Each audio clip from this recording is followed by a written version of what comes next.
Aujourd'hui, on va parler dans cette vidéo d'un sujet fondamental qui est la communication. Comment communiquer de façon alignée, de façon fluide, sans forcer, sans avoir besoin de te suradapter, sans oublier, mettre de côté en fait ce qui est important pour toi et au contraire, faire des demandes qui soient entendues, où tu es respecté et où tu sens que tu es bien ancré et où tu es toi-même et authentique. Alors avant de plonger dans le cœur de cette vidéo où j'ai vraiment hâte de te partager ces 3 piliers, je t'invite à écouter attentivement ce qui suit. C'est une invitation. Une invitation pour toi qui n'a pas de prix, puisque c'est de prendre connaissance et pourquoi pas plonger dans mon accompagnement Cœur Vaillant. En réalité, c'est pas un accompagnement classique, c'est un coaching privé où il y a une vraie transformation intérieure. Si tu as envie, dans la description de la vidéo, il y a des témoignages qui vont beaucoup te parler, qui vont beaucoup t'inspirer. Dans cet accompagnement, dans ce coaching privé Cœur Vaillant, on vient plonger à l'intérieur de toi-même pour faire une profonde transformation, c'est-à-dire qu'on vient révéler le meilleur de toi-même. On vient transcender ce qui est lourd, tes croyances limitantes à propos de toi, à propos de tes capacités, à propos de ta valeur, pour révéler le meilleur de toi, pour que tu puisses créer une vie chaque jour qui te comble de bonheur, une vie où chaque jour tu es rempli de gratitude à peine tu ouvres les yeux. Oui, c'est possible d'avoir cette vie-là, et il y a une phrase que je dis tout le temps et qui est tellement vraie, j'en ai fait tellement de fois l'expérience et mes clientes aussi. Le monde extérieur est le reflet de notre monde intérieur. Ce qui fait que quand on se change soi, notre vie au complet se transforme de façon positive et c'est impossible de faire autrement. Donc, si tu veux en savoir plus et si tu veux plonger dans cet accompagnement, si tu veux que je t'accompagne sur ce magnifique chemin, je te laisse découvrir toutes les informations et la porte d'entrée du coaching Cœur Vaillant, c'est dans la description de la vidéo. S'il y a bien une chose que j'ai compris avec le temps et avec l'expérience, c'est que on peut communiquer d'une façon adaptée. Et il y a une façon pas du tout adaptée qui existe aussi. Et j'ai communiqué d'une façon pas du tout adaptée pendant très très longtemps. Ça m'a créé de la frustration, de la colère, un sentiment de pas être comprise, beaucoup de dévalorisation aussi, parce que je me disais pourquoi, pour qui on me prend en fait, j'ai l'air de quoi, pourquoi on me parle de cette façon-là. Et au fil du temps, j'ai compris que la communication, c'était une affaire de posture, une affaire de leadership, une affaire d'énergie. Et j'ai mis au point, j'ai créé ce concept du triangle d'alignement relationnel. Alors c'est un triangle parce qu'il y a 3 piliers. Il y a la relation avec soi-même, la relation avec l'autre et la relation avec la vie. Donc on va parler de ces 3 relations aujourd'hui. La relation avec toi-même, c'est la plus importante dans ce triangle de relations. Parce que la relation que tu entretiens avec toi-même va se lire dans ton regard, elle va s'entendre dans tes silences et elle se ressent dans ton énergie. Alors si tu as des croyances qui disent qu'on ne t'écoute jamais, que tu n'es pas assez intéressante, que ce que tu dis ne va pas être pertinent dans les conversations, et ces croyances-là vont se refléter sur ton comportement et sur les résultats que tu obtiens, donc sur les réponses que tu as des personnes. Moi, pendant très longtemps, j'avais le sentiment d'être comme le vilain petit canard, c'est-à-dire de ne pas avoir ma place dans le groupe. Et sans exagération, je laissais tout le temps les autres parler avant moi parce que j'étais persuadée au fond de moi que ce que les autres avaient à dire était forcément plus intéressant que ce que moi j'avais à dire.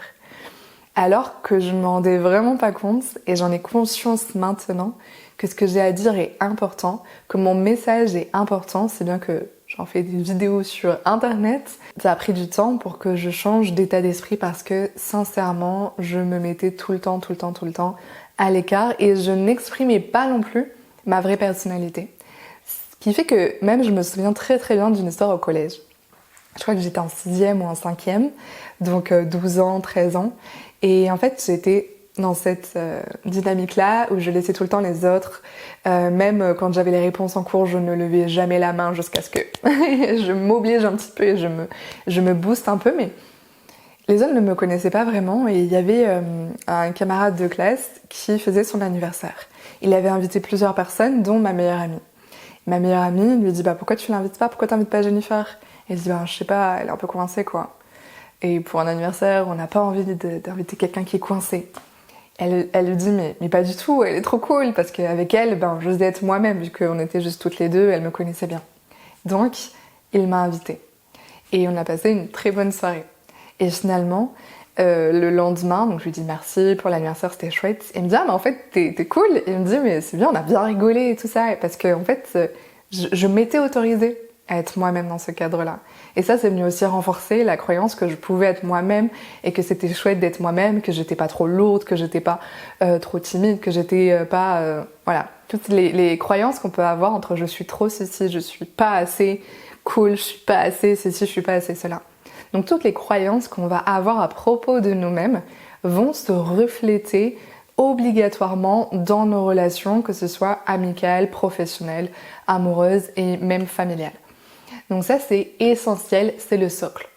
Pour que tu aies des bonnes relations avec les autres, si tu n'as pas ce socle-là d'avoir une bonne relation avec toi, il va te manquer quelque chose. Bien sûr, tu vas pouvoir avoir des chouettes relations, comme moi, quand j'étais avec ma meilleure amie. Bon, c'était pas forcément basé sur quelque chose de très sain, ce qui fait qu'on n'est plus amis depuis longtemps maintenant, mais j'arrivais quand même d'une certaine part à être moi-même.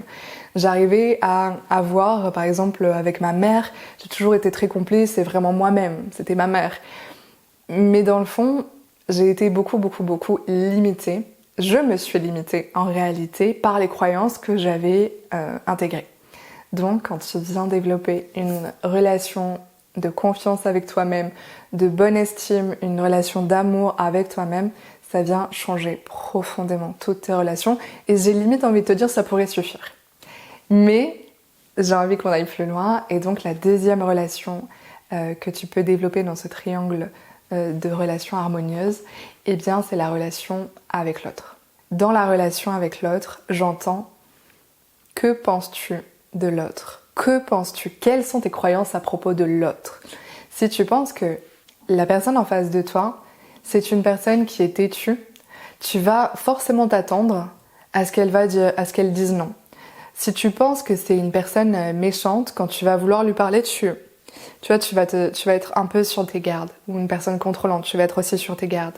La façon dont tu vois la personne en face de toi va changer ton discours. Et j'ai un exemple très précis et très récent, ce qui m'a inspiré d'ailleurs cette vidéo, c'est que en fait, j'avais une demande à faire à mon frère. Et ma mère avait la même demande. Elle lui a fait cette demande-là et il faisait pas, il faisait jamais. Et moi, je me suis dit, neutre, j'y vais, dans ma pleine conscience, dans l'instant. Et j'y mets l'énergie. Et l'énergie dans le sens de... On y va quoi, c'est fun, c'est la vie, je laisse la vie circuler, je suis pas dans la lutte en fait, c'est vraiment ça. Je ne suis pas dans la lutte. J'accepte s'il y a un non, mais je vais tout faire en sorte pour qu'il y ait un oui. Parce que c'était pour la meilleure des choses. Et donc, j'y vais, je fais ma demande, avec mon énergie, on y va, et finalement, ça a été accepté.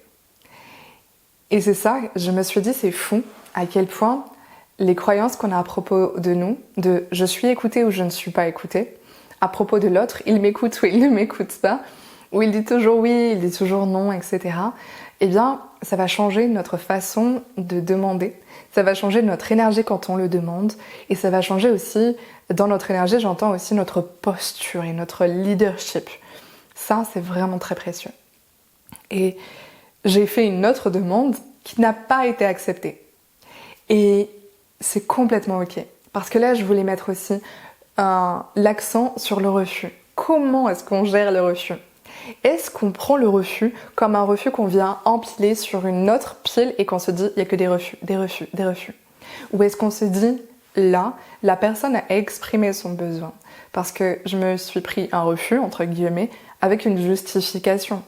Et je me dis ok, la justification est valable pour cette personne. Moi, j'aurais dit oui. Si ça avait été moi, j'aurais dit oui. Parce que ceci, cela. Mais on n'est pas les mêmes. On n'a pas la même énergie. On n'a pas la même vision des choses. Moi, je suis fonceuse. J'ai une énergie extrêmement forte. Dans le sens où j'ai beaucoup d'énergie. J'ai beaucoup d'ambition. J'aime que les choses aillent vite. Je me connais, je me repose aussi. Par exemple, hier, eh bien, j'avais pas du tout d'énergie, j'ai fait une sieste, ce qui m'arrive jamais. Et pourtant, je me suis écoutée et je me suis reposée. Mais quand la personne refuse, avec une raison valable, parfois on n'a pas la raison. Et là, c'est un peu plus frustrant. Mais si on n'a pas la raison, il y en a forcément une. Qu'elle soit exprimée ou qu'elle soit pas exprimée, il y en a forcément une. Alors on peut rester bloqué, on peut ruminer, on peut en vouloir à la personne, ou on peut se dire ok, je respecte. Parce que nous, on aimerait être aussi respectés quand on pose un non, quand on pose nos limites, quand on dit non, là, je ne vais pas faire ça parce que j'ai besoin de me reposer. Non, là, je ne vais pas faire ça parce que j'ai vraiment pas envie, ça me tente vraiment pas de faire ça. Ok, on va respecter les autres et on est respecté en retour aussi.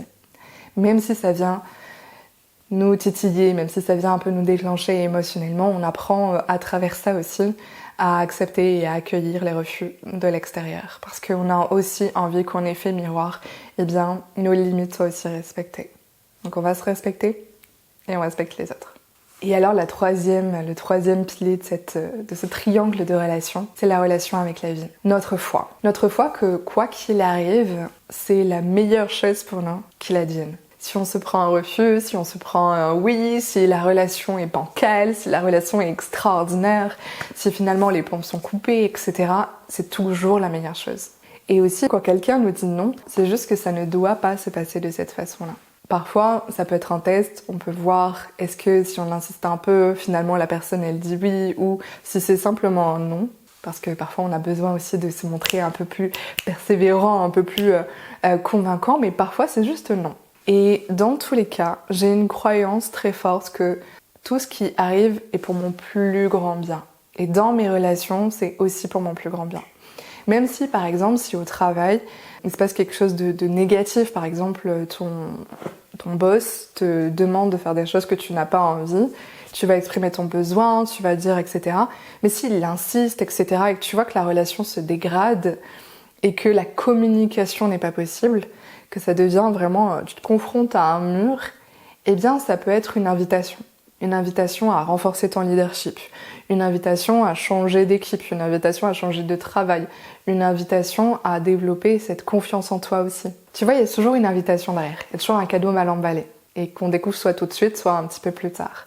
Et dans tous les cas, la vie est avec nous, l'univers est avec nous, Dieu est avec nous, tu mets la croyance que tu désires, ce qui te parle le plus derrière tout ça. Mais tu es toujours soutenu et c'est aussi des croyances. Parce que si tu penses que la vie est contre toi, si tu penses que l'univers conspire en ta défaveur, si tu penses que tu as toujours des bâtons dans les roues, si tu penses que quand ta communication, quand ça se passe bien dans tes relations, tu vas forcément être trahi à un moment donné, eh bien, c'est ce qui va se passer. Parce que tu penses que c'est possible ou que tu penses que ce n'est pas possible, dans tous les cas, tu as raison. Donc, c'est fou de se dire à quel point on a un pouvoir de co-création avec la vie, dans nos relations, avec nous-mêmes, avec les autres, dans notre communication avec nous-mêmes et avec les autres. On a un pouvoir de co-création qui est vraiment fabuleux et je te l'enseigne aussi dans le coaching Cœur Vaillant, mais je te l'enseigne pas seulement, c'est-à-dire qu'on vient l'intégrer. C'est vraiment une intégration. C'est un téléchargement, si on peut dire ça comme ça, d'une nouvelle identité dans le coaching Cœur Vaillant. Tu deviens cette femme leader dans sa vie. Tu deviens cette femme souveraine émotionnellement. Cette femme qui a un aura magnétique parce qu'on vient faire du ménage dans ton énergie. On vient faire du ménage dans ce qui est lourd pour toi, pour que tu brilles naturellement. Parce que on est tous des cœurs vaillants, ambulants.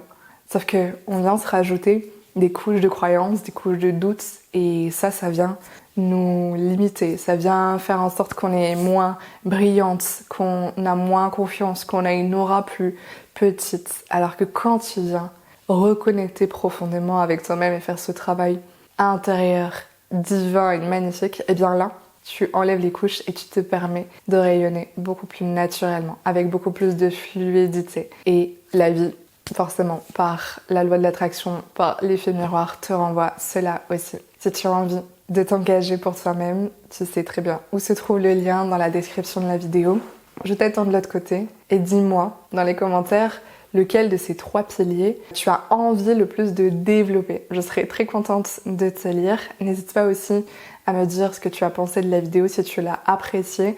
Ça m'aide toujours, non seulement pour apprendre à vous connaître parce que j'adore partager avec vous, et puis ça m'aide aussi tout ce qui est les commentaires, les likes, les partages, les abonnements, à faire grandir cette chaîne. Et j'ai vraiment à cœur de la voir grandir de plus en plus. J'ai déjà énormément de gratitude pour cette chaîne qui grandit. Donc merci de faire partie de cette belle aventure, de cette belle communauté des cœurs vaillants. Parce qu'à cœur vaillant, rien d'impossible. On se dit à dimanche pour une prochaine vidéo.